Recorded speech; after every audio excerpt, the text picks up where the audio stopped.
After nearly a century of shipping freight all across the country, trucking giant Yellow Corp is shutting down their operations. They're also laying off about 30,000 of their employees. The company expected to file for bankruptcy this afternoon.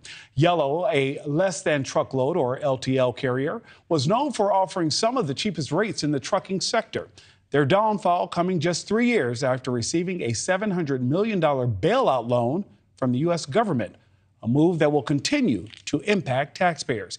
Here with us now to talk about the ripple effect this could have on the economy is Todd Spencer, president and owner-operator of Independent Drivers Association. Todd, thank you so much for being here with me this afternoon. Let's start with what's happening now. What is this going to mean for the economy and for taxpayers? Well, certainly today is a sad day for the 30,000 employees of Yellow Freight. This was one of the old line carriers that at one time, among the group that at one time were the biggest players there was in trucking. That all changed with the Motor Carrier Act of 1980 that basically economically deregulated trucking and kind of created some of the fallout that we're still dealing with today, in that it's a tough business. Oftentimes it's a predatory business. Yellow's problems are long-standing problems. They haven't, they weren't just made of the last year or so. In many instances, they kind of overextended themselves. And again, you mentioned earlier, they were offering some of the lowest rates in the country to move goods. And that's kind of an impossible formula to follow when you have big overhead. And it finally caught up with them.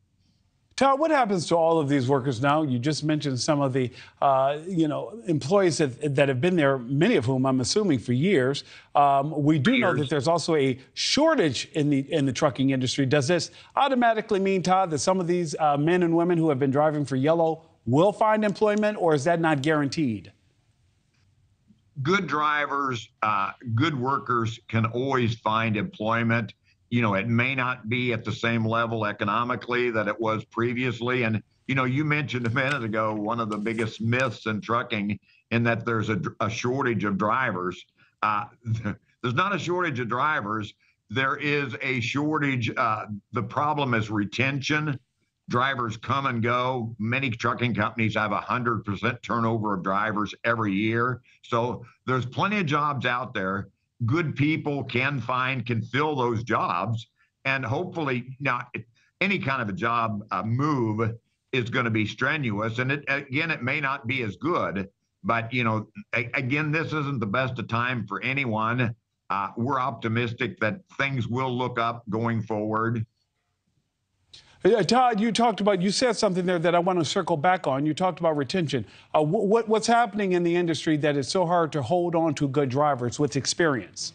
Well, realistically, the job of trucking isn't like others in that the work weeks are quite frequently 70 to 80 hours long.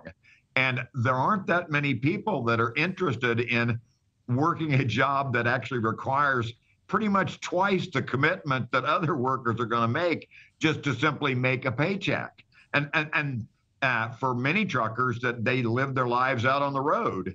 And that's not an easy gig either.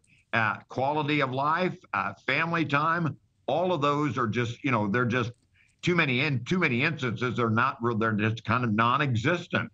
So yeah, people will leave jobs like that. And, the trucking itself has to address its chronic long-term problems, or we'll see more of this. And at the end of the day, you have consumers sitting back, not really paying attention to how their goods and services are shipped across the country, and the men and women behind the wheel making that happen now. 30,000 fewer of them, and 22,000 of them being your union members. Todd Spencer, thank you so much for joining us this afternoon. Hey, always glad to. Thank you, sir. Thank you for watching. Go to newsnationnow.com to find NewsNation on your television provider. And don't forget to click the red subscribe button below to get more of NewsNation's fact-driven, unbiased coverage.